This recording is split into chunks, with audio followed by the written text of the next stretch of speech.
कि आहान बिसरब कहियो राखिक त्यारियो सा हो तर भैया आहान बिसरब कहियो राखिक त्यारियो सा हो तर भैया कियो सा हो तर भैया दैत रहब अहिना अपन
पावन अवसर पर एगो बहन अपना भाई से कही छथिन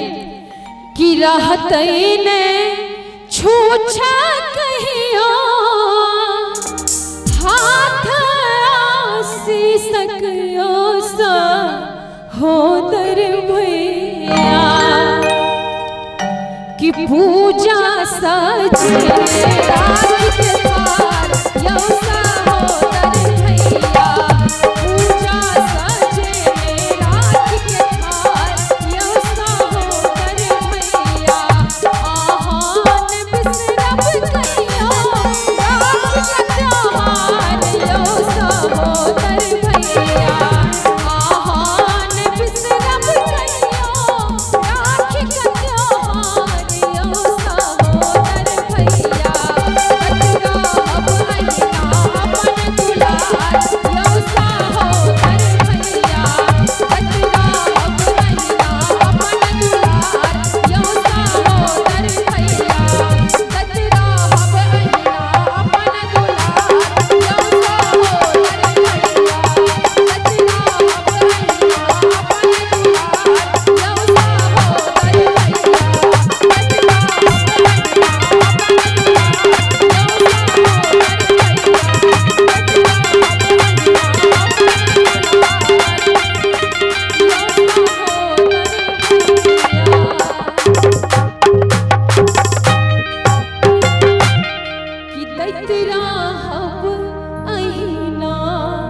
अपन दुलार